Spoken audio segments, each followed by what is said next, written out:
Ayan. Narinig nyo ba ako? Baka hindi gumagana yung mic ko. Ano tayo ngayon? Collective love reading. Ayan. Kasi Valentine's na. Valentine's. Sabi nung iba. Happy Valentine's sa inyo. Happy Valentine's sa iba. Happy Valentine's doon sa iba. Ayan. O, lahat may date na ba?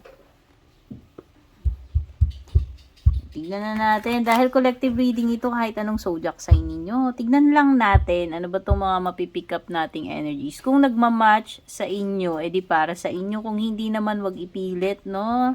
Since this is only a collective reading. Timeless reading din po ito. Ayan. So, kung nakaka-relate kayo, pwedeng para sa inyo. Kung hindi, malamang hindi para sa inyo ito. Tignan muna natin. What is the past energy? Past or recent past? Uy, boundaries. Mukhang naglagay na ng ano. Naglagay na ng mga boundary dito. Pwedeng dito nagka-bad tripan na, kumbaga nagkaalatan na, or pwedeng yung iba nagkaroon na kayo talaga ng separation, no? Present energy. You have influences. Ay, okay. Future energy, you have shallow. Okay. So, maliwanag yung energy dito sa gitna, which is third party situation. Kasi nga sa past nyo, mukhang nagkaroon na kayo ng nag-draw the line ka na dito sa person na to. Kumbaga, nilinyahan mo na nag-set ka na ng boundaries mo. Kumbaga, ayaw mo na. No? Tapos dito sa present, pwedeng na siya, since wala na rin naman kayo sigurong, kumbaga, parang nagkaroon na rin kayo ng gap. Pwedeng ngayon sa present situation nyo, pwedeng may kanya-kanya na kayong attachment sa iba. No, pwedeng yung person mo, meron na rin siyang ibang person ngayon. Ikaw, pwedeng ganun din. No? Or pwedeng ikaw, single pa rin, pero siya pwedeng connected na siya sa iba. Kasi ayan may mga, may third parties involved na rito sa present situation nyo. Tapos yung pinaka-future mo or outcome mo is shallow. So, walang walang serious relationship akong nakikita rito. No? Sa'yo at sa person mo, if ever na mai-involve ka man, pero parang mas nafe-feel ko more on doon sa sa person mo yan. Hollow, empty. So, lang to, hindi to seryosong connection. Okay?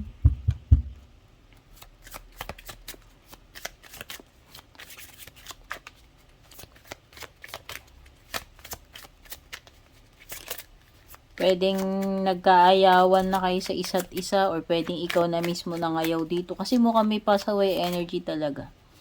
May pasaway energy coming from this person. No?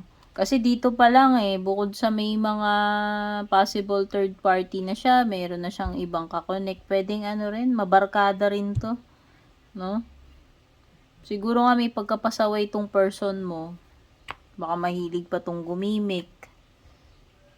Ayan, may mga tropa-tropa energy dito, possible na mabarkada, magimik. Marami talaga tong mamimit na mga na mga third party, possible na third party, kasi nga lalo na kung siya active sa mga barkada na, tas mahilig silang lumabas, yan, gumimik-gimik, yan.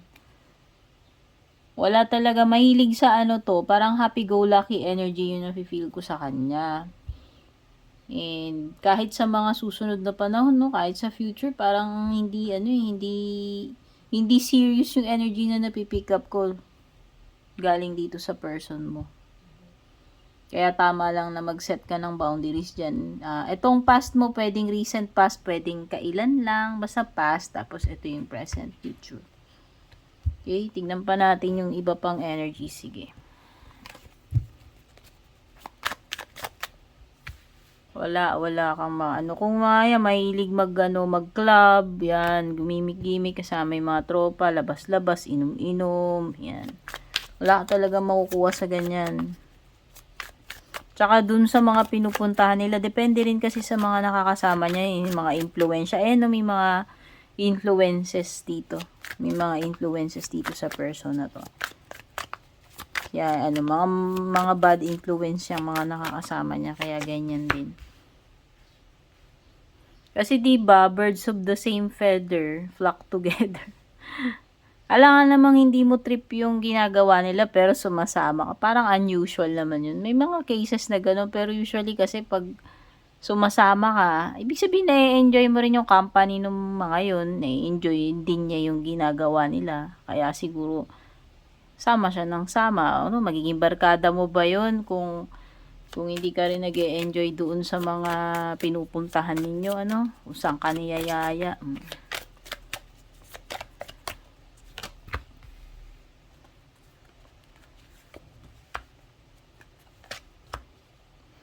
Oo, alam mo. Nako, this is toxic. Pwede ka pang habulin na itong person na to. Tapos, meron pang nagbabadyang mga intimacy dito. Pero ikaw kasi yung dito ikaw yung nasaktan. Ayan yung broken, oh. Ikaw yung nasaktan dito. Tapos, pwedeng tinitempt ka na naman netong person na to. Parang ang dali lang niya kumbaga, dadaanin lang niya sa mga intimacy yan. Dominant itong person na to. Ayan, may divine masculine siya. Dominante ito. Very masculine yung energy niya. Ayan, may sinasabi dito, toxicity. Possible pa na magparamdam sa'yo to. No? Yan naman kung makakabingo sa'yo, depende naman kung pagbibigyan mo ulit itong person na to. Pero yun na nga, dito sa past mo, mukhang naglagay ka na ng pader So, para sa'yo, ikaw na broken ka talaga dito. Para sa'yo, wala na, nasira na yung tiwala mo dito sa person na to. Dahil din sa mga pinagagawa niya sa'yo in the past. Tapos dito sa present, mukhang pasaway pa. Wala kasi kung titignan natin yung outcome nyo dito, wala talaga magandang pupuntahan. Ito tama, ito toxic. Toxic connection ito. Kaya kung halimbawa kumakatok uli sa'yo to, depende na lang kung pagbubuksan mo, kung pagbibigyan mo pa uli tong person na to, Kasi pwedeng yung intimacy neto is, alam mo na, shallow talaga Shallow yung lumalabas. May mababaw talaga, wala siyang solid na foundation. Madali lang naman din maging physical. Madali lang naman magsimula ng intimacy. Pero doesn't mean na may mga ganito-ganito, physical, intimacy, hindi naman ibig sabihin love ka agad, 'di ba? So alam naman natin 'yan. Matatalino naman tayo, 'di ba? So yun na nga, may tendency lang na 'yan. Kung magpapabola ka diyan, 'yan, yung mga ganyan-ganyan. Papatay ibang cards. Pero yun na nga, may mga may mga barka-barkada or may mga nakaka-influensya dito sa person na to. Sabihin na natin maraming bad influence sa paligid niya.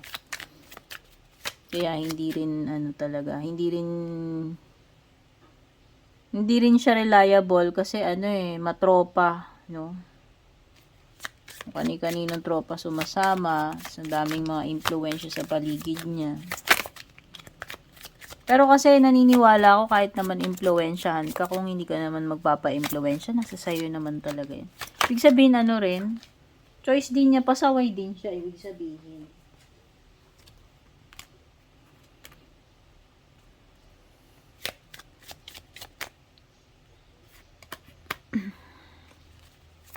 Okay? So, para sa iyo ang solution mo talaga dito, ayan, the Ace of Swords, tumapat siya sa boundary. So, para sa iyo ang pinaka-solution mo na lang, wala ka na ibang naiisip, kundi talagang padiran mo na yung sarili mo dito. Ibig sabihin, mag-set ka na ng boundary talaga. Para sa iyo, yun na talaga. Kaya nga yun yung ginawa mo in the past, no? Mukhang ginawa mo na siya in the past. Kumbaga, nag-set ka na ng boundaries from this person. Kaya lang pwedeng may pagkamakulit din kasi to.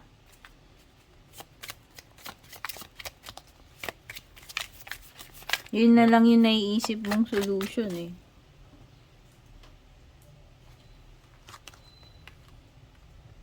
Oh, may pagkaano. May pagkaano to. May pagka PA, may pagka PAK boy ito. Ayan. Oh. Kung lalaki. Ayan siya. Pasaway talaga to. Restless siya, hindi yan mapakali. Hindi siya talaga mapapakali. Unreliable pa. Wala ka talaga nga ano yung dito. Yan, so binanggit ko may pagka ano to. May pagka wild tong person na to. Pwedeng fire sign ha, Aries, Leo, Sagittarius. Kumbaga ano to, magaling siyang magaling siyang mang-charm. Pwedeng malakas yung appeal nitong person na to.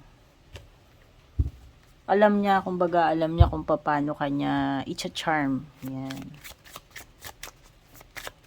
Malakas ang dating. Malakas mambola, yan. Parang ganyan yung ano niya. So, kung lalaki siya, yan. Ganun na ganun yung mga characteristics na nafe-feel ko. Dasan, okay. So, nafe-feel ko, okay. May ego. Pwedeng malakas ang ego nito. Yun nga kasi possible,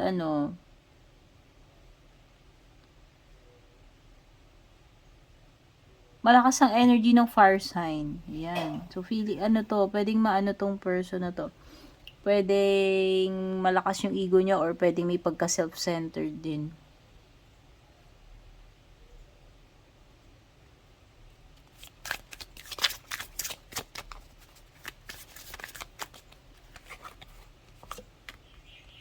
Ayan. Deceptive energy talaga. Ayan. Kaya alam mo kung magpaparamdam sa iyo to.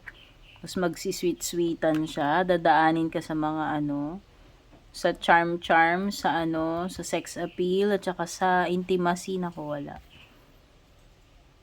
To? Deception lang talaga. Hindi siya naku. Mahirap. Hindi ka pwede talaga mag-rely dito sa person na to. Sneaky siya eh. Yan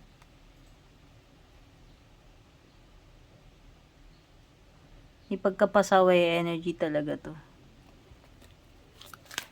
Hindi mapagkakatiwalaan. Kasi 7 of Swords eh. Maliwanag yan. Kaya kapag sweet sa'yo, ngayon, mamaya, bukas, iba na naman yung pasaway energy na naman. Hindi ka talaga pwede mag-rely dito. Lalo na night, paano to eh.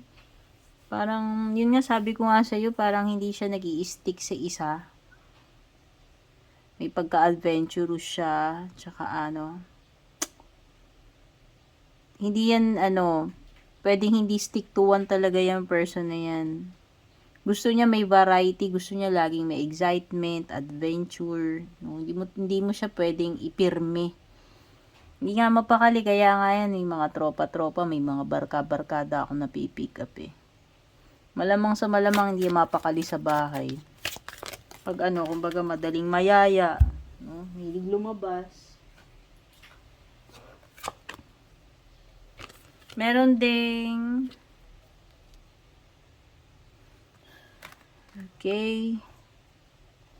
Pwede may earth sign energy din dito. Taurus, Virgo, Capricorn, at saka Aries, Leo, Sagittarius. Okay. Itatry kang i-win back netong person na to be careful. Icha-charm ka niya. Yan nga yung sinasabi ko, huwag kang magfo-fall dito sa kanyang trap. Huh?